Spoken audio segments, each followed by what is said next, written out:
നിങ്ങൾ ഒരിക്കലും തന്നെ നിരാശരാവാൻ പാടില്ല. അള്ളാന്റെ റഹ്മത്ത് എന്താ? ഇവിടെ നേരത്തെ ഉസ്താദ് സൂചിപ്പിച്ചല്ലോ പ്രിയപ്പെട്ടവര്, അള്ളാന്റെ റഹ്മത്ത് ഉണ്ടെങ്കിൽ രക്ഷപ്പെട്ടു എന്നുള്ളത്. ആ റഹ്മത്ത് എങ്ങനെ?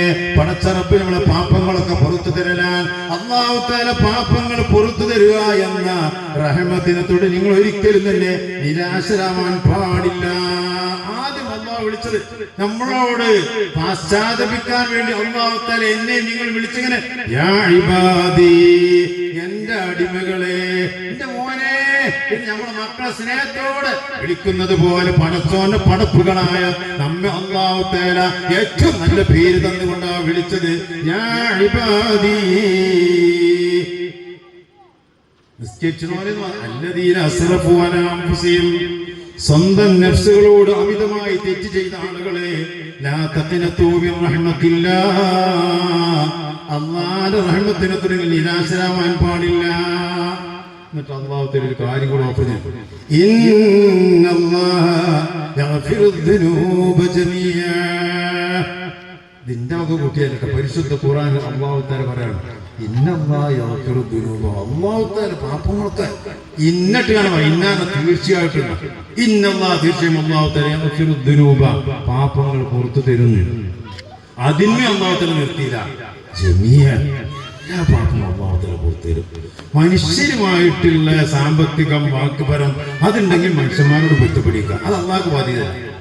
അല്ലാത്ത പടച്ച റബ്ബുമായിട്ട് ബന്ധപ്പെട്ട പാപങ്ങളൊക്കെ അല്ലാഹു പുറത്തു തരുന്നതാണ്. ഇന്നല്ലാഹ യഗ്ഫിറു ദുനൂബ ജമീഅ ഇന്നഹു ഹുവൽ ഗഫൂറുർ റഹീം. അല്ലാഹു തആല ഗഫൂറാൻ, അല്ലാഹു കാരുണ്യവാനാണ്. എത്ര സരളമായ ശൈലിയിലാണ് പടച്ച റബ്ബ് അവനിലേക്ക് നമ്മൾ ഖേദിച്ചു മടങ്ങാൻ പറയുന്നത്. ഈ ഖേദിച്ചു മടങ്ങുന്നപ്പോൾ ഈ ശഅബാനിലാണ്, റമദാൻ 27-ാം ലൈലത്തുൽ ഖദർ പ്രതീക്ഷിക്കുന്ന അന്ന് പള്ളിക്ക് ഹത്തം ഓതിക്കൊണ്ട് തൗബ ചെയ്യൽ പോരാ, അതിൽ ഒതുങ്ങിക്കൂടാ. അതിന് മുമ്പ് തന്നെ റമദാൻ 1 മുതൽക്ക് തന്നെ നിസ്കരിക്കുന്ന തറാവി എഫക്ട് ചെയ്യണമെന്നുണ്ടെങ്കിൽ റമദാൻ 1-ന്റെ അന്ന് 3 ജുസ് ഖുർആൻ ഓതി ഹത്തം 3 റമദാൻ കഴിയുമ്പോഴേക്കും 3 ഹത്തം പൂർത്തിയാക്കുന്നുണ്ടെങ്കിൽ അതൊക്കെ നമ്മുടെ ശരീരത്തില്, നമ്മുടെ ഹൃദയത്തിലേക്ക് എഫക്ട് ചെയ്യണമെന്നുണ്ടെങ്കിൽ മുഅ്മിനെ പാശ്ചാത്തപിച്ച് പടച്ച റബ്ബിലേക്ക് മടങ്ങണേ. ഒന്നാമത് ചെയ്യേണ്ട തഹ്ലിയത്താണ്. വീട് വൃത്തിയാക്കിയതുപോലെ, ഫാന് തുടച്ചതുപോലെ, വഴി വൃത്തിയാക്കിയതുപോലെ നമ്മളെ മലീമസമായ കെട്ടുനാറുന്ന ഹൃദയത്തെ ശുദ്ധിയാക്കണേ. ശുദ്ധിയാക്കാനുള്ള മാർഗം പറഞ്ഞു തന്നോ, അത് പാശ്ചാത്തപിക്കലാണ്, തൗബ ചെയ്യലാണ്. തൗബ ചെയ്യണമെന്നുണ്ടെങ്കിൽ അത് റബ്ബ് സ്വീകരിക്കണമെന്നുണ്ടെങ്കിൽ 3 നിബന്ധനകൾ അത് നമ്മൾ പറഞ്ഞു. രണ്ടാമത്തെ ഒരു കാര്യമുണ്ട്. 1 ആഫിയത്ത് കൊണ്ടുള്ള ദുആ എന്ന് പറഞ്ഞല്ലോ. രണ്ടാമത്തെ കാര്യം 2 എന്ന് പറഞ്ഞു. ആ 2 കാര്യത്തിൽ ഒന്നാമത്തെ കാര്യം നമ്മൾ പറഞ്ഞത് മനസ്സ് ശുദ്ധീകരണം നടത്തുക. രണ്ടാമത്തെ ഒരു കാര്യമുണ്ട്, എന്താണ്? തഹ്ലിയത്ത്, അണിഞ്ഞൊരുങ്ങുക. ഇബാദത്തുകളെ കൊണ്ട് അണിഞ്ഞൊരുങ്ങണം റമദാനിൽ. അല്ലാഹു തൗഫീഖ് നൽകട്ടെ. അബൂൽ വാഹിദി റളിയല്ലാഹു അൻഹു പറയുന്നുണ്ട്, കാന റസൂലുള്ളാഹി സ്വല്ലല്ലാഹു അലൈഹി വസല്ലം, റസൂലുള്ളാഹി സ്വല്ലല്ലാഹു അലൈഹി വസല്ലം തങ്ങൾ എപ്പോഴും പറഞ്ഞിരുന്നു, ഫീ ശഅബാൻ, ശഅബാനാവുന്ന മുത്തിനെ പറഞ്ഞു, തഖിറു ഖുലൂബകും വഹ്സിനു നിയ്യതകും. ബഹുമാനപ്പെട്ട റസൂലുള്ളാഹി ശഅബാൻ മാസം 2 കാര്യം ചെയ്യണം. തഖിറു ഖുലൂബകും, മനസ്സൊക്കെ ഒന്ന് ക്ലിയറാക്കി. അല്ലാഹു തൗഫീഖ് തരട്ടെ. മനസ്സ് ക്ലിയർ ആയി പറഞ്ഞാൽ നേരത്തെ ഇവിടെ ഷാഫി വൈസ് പറഞ്ഞല്ലോ, എന്ത് നമ്മളൊക്കെ നന്നാവണം എന്നുള്ളത്. ആരെങ്കിലും തെറ്റി മറ്റൊരു കുറ്റം കണ്ടുപിടിച്ച് കുറ്റം പറഞ്ഞ് നടക്കുന്ന അവനാലെ തെറ്റ് കണ്ടുപിടിച്ച് അത് തിരുത്തുകയും അതോടൊപ്പം തന്നെ വല്ല കുടുംബവും വല്ല കൂട്ടുകാരും മിനിങ്ങളൊക്കെ സഹോദരന്മാരാണ്. ആ സൗഹൃദ ബന്ധം നിലനിർത്തുക, ആ സ്നേഹബന്ധം എന്നെന്നും നിലനിർത്തുക. എന്തെങ്കിലും അങ്ങോട്ടും ഇങ്ങോട്ടും കാര്യങ്ങൾ പറഞ്ഞു നല്ല പിശകുണ്ടെങ്കിൽ അതൊക്കെ പറഞ്ഞു ശരിയാക്കി റമദാന് മുമ്പ് തന്നെ. ബഹുമാനപ്പെട്ട റസൂലുള്ളാഹി സ്വല്ലല്ലാഹു അലൈഹി വസല്ലം തങ്ങൾ പറഞ്ഞു, നേരത്തെ പറഞ്ഞല്ലോ, നിയ്യത്ത് നന്നാക്കണം. അതുപോലെ തന്നെ നിങ്ങൾക്ക് എന്ത് വേണം, ഹൃദയത്തെ ശുദ്ധിയാക്കണം. അലാ ഇന്ന ഫിൽ ജസദി മുദ്ഗത്തുൻ, മനുഷ്യന്റെ ശരീരത്തിൽ ഒരു മുദ്ഗത്തുണ്ട്, ഒരു മാംസപിണ്ഡമുണ്ട്. ഇദാ സലഹത് സലഹൽ ജസദു കുല്ലുഹു, അതെങ്ങാനും നേരായി കഴിഞ്ഞാൽ മനുഷ്യന്റെ ശരീരം മൊത്തം നേരായി. ആ മുഖത്തെങ്ങാനും നാശമായി കഴിഞ്ഞാൽ ശരീരം മുഴുവൻ നാശം. അറിയണേ ആ മുഖത്ത് എന്ന് പറയുന്നത് ഹൃദയമാണ്. ഹൃദയം നമുക്ക് ശുദ്ധിയാവണം. ഹൃദയശുദ്ധി എന്ന് പറഞ്ഞാല് പാപങ്ങളിൽ നിന്ന് പൊറുക്കലിനെ ചോദിക്കൽ മാത്രമല്ല, മാനുഷികമായിട്ട് നമ്മൾ ശുദ്ധിയെടുത്തണം. മറ്റവനോട് ഈറ, പോര്, അസൂയ, ഭാര വെക്കുക, ഇങ്ങനത്തെ സ്വഭാവം ഭൂമിയെ നമുക്ക് യോജിച്ചതല്ല. ഒരാൾക്ക് ഉണ്ടായിക്കോട്ടെ, നമ്മൾ സന്തോഷിക്കല്ലേ. പക്ഷെ ഓൻ കടം ചോദിച്ചില്ലല്ലോ, അവന്റെ പേരൊക്കെ 2 തട്ടായില്ലേ അല്ലേ? നമുക്ക് പണിയില്ല, ഒന്നുമില്ല. നമ്മൾ എന്തെങ്കിലും ചെയ്ത് അതൊക്കെ ആൾക്കാർ കുറ്റം പറഞ്ഞുകൊണ്ടാണ്. നമ്മൾ നോക്കണ്ട, നമ്മൾ കൊണ്ട് നീയത്ത് നന്നാക്കുക. നീയത്ത് നന്നാക്കൽ തന്നെ അമലിനേക്കാളും വലിയതാണ്. സയ്യിദുനാ റസൂലുള്ളാഹി നീയത്തുണ്ടാൽ തന്നെ അമലിനേക്കാളും വലുത്.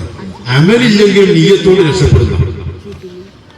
അന്ത്യനാളിൽ എല്ലാവരെയും മഹ്ശറ ലോകത്ത് ഹാജരാക്കിയിട്ട് ഒരു മനുഷ്യനെ കൊണ്ടുവന്ന് അയാള് ആരൊക്കെ പല വിധത്തിലുള്ള വിഷമങ്ങളും അവനെ കൊണ്ട് മറ്റുള്ളവർ സഹിച്ചിട്ടുണ്ട്. അവൻ ഈബത്ത് പറഞ്ഞവരുണ്ട്, അവൻ വേദനിപ്പിച്ചവരുണ്ട്. അങ്ങനത്തെ നന്മ ചെയ്ത ഈ മനുഷ്യന്റെ നന്മ മുഴുവനും ഭൂമി ലോകത്ത് വെച്ചുകൊണ്ട് ബുദ്ധിമുട്ടിപ്പിച്ച ആളുകൾക്ക് അവന്റെ നന്മകൾ മുഴുവനും കൊടുക്കും. അവസാനം അവൻ സങ്കടത്തിലാകുന്ന സമയത്ത് അല്ലാഹു തആല പറയും, ഇവനങ്ങൾ മലക്കുകളോട് ഇവർ സ്വർഗത്ത് കൊണ്ടേക്കോളി. ഈ കൊണ്ടുപോകുന്ന ഈ മനുഷ്യൻ തന്നെ അത്ഭുതപ്പെടുന്ന പടച്ചോനെ, ഇന്റെ അമ്മനൊക്കെ ഈ ആൾക്കാർ കൊടുത്തല്ലോ, പിന്നെങ്ങനെ എനിക്ക് സ്വർഗം കിട്ടുന്നത്?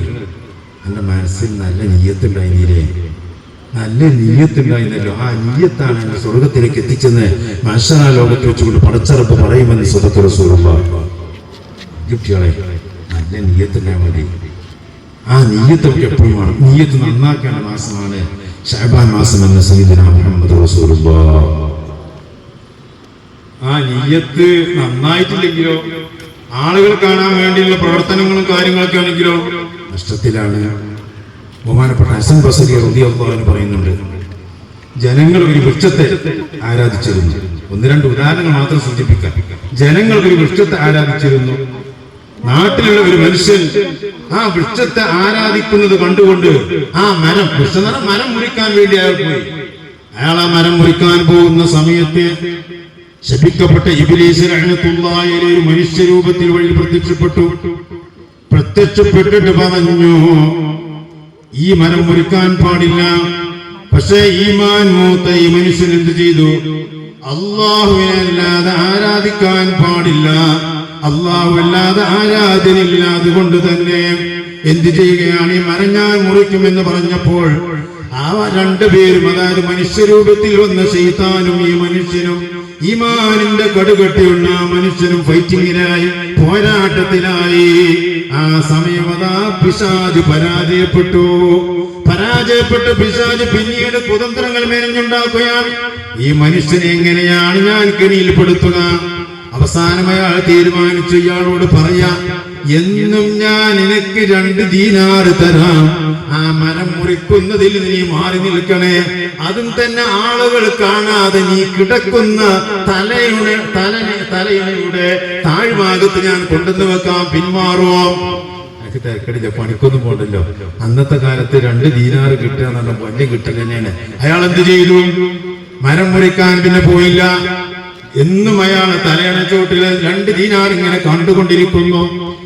അങ്ങനെ ദിവസങ്ങൾ കഴിഞ്ഞപ്പോൾ ദീനാർ കാണാനില്ല, പിന്നെ ദീനാർ വരുന്നില്ല. അയാൾ എന്ത് ചെയ്തു? കോടാലി എടുത്തുകൊണ്ട് മഴെടുത്തുകൊണ്ട് ആ മരം മുറിക്കാൻ പോകുന്നു. ദീനാർ കാണാത്തത് കൊണ്ട് മരം മുറിക്കാൻ പോകുന്ന വഴിയിൽ വെച്ചുകൊണ്ട് മനുഷ്യരൂപത്തിൽ മുമ്പ് കണ്ട അതേ ഇബ്ലീസ് വീണ്ടും അതാ മനുഷ്യരൂപത്തിൽ വഴി അയാൾ ബ്ലോക്ക് ചെയ്തു. എടുക്കാൻ പോണത് മരം മുറിക്കാൻ, ജനങ്ങളെ ആരാധിക്കുന്ന മരം അത് മുറിച്ചു കളയണമെന്ന് പറഞ്ഞു. എന്നാൽ നിങ്ങൾ കാര്യം ശ്രദ്ധിക്കണം, എന്നോട് നിങ്ങൾ പോരാടാനുണ്ടോ? പോരാടി, ഇബ്ലീസിനോട് പോരാടി, ശൈത്താനോട് പോരാടി. പക്ഷേ അവിടെ ആ മനുഷ്യൻ പരാജയപ്പെട്ടു, ഇബ്ലീസ് വിജയിച്ചു. എന്നിട്ട് പറഞ്ഞു, ഞാൻ ആരാ നിങ്ങൾക്കറിയുമോ? ഞാനാണ് അനശൈത്താൻ, ഞാനാണ് ശൈത്താൻ, നിങ്ങളെ പിഴപ്പിക്കാൻ വേണ്ടി വന്നവനാണ് ആ മനുഷ്യന്. പ്രിയപ്പെട്ടവരെ, നിയ്യത്ത് രണ്ട് രൂപത്തിലായപ്പോൾ അയാളെ ഈമാന്റെ പവർ നഷ്ടപ്പെട്ടു. ഹസൻ ബസരി റളിയല്ലാഹു അൻഹു പറയാൻ, നമ്മൾ ചെയ്യുന്ന കാര്യങ്ങളൊക്കെ നിയ്യത്ത് നല്ല നിയ്യത്തോടെ ആയിരിക്കണം. ഇയാൾ ആദ്യത്തെ നിയ്യത്ത് എന്തായിരുന്നു? പടച്ചോനല്ലാത്ത ഒരാളെ ആരാധിക്കാൻ പാടില്ല. അങ്ങനെ ആരാധിക്കണമെങ്കിൽ അവരതിന് തടയണം. അവരാരാധിക്കുന്ന ആ മരത്തെ മുറിച്ചു കളയണമെന്ന ഈമാൻ മൂത്തിട്ടാണ് പോയത്. രണ്ടാമത് പോയതിനാ പൈസ ഇട്ടാത്തോണ്ടാ. രണ്ട് ദീനാറ് കിട്ടല് നിന്നു. അപ്പോഴാണ് കിട്ടാത്തത് കൊണ്ടാണ് പോയത്. രണ്ടാമത്തെ നീയത്ത് മാറി. നമ്മുടെ അമലുകളിൽ മുഴുവനും നീയത്ത് വേണം. മുഹമ്മദ് മുസ്തഫ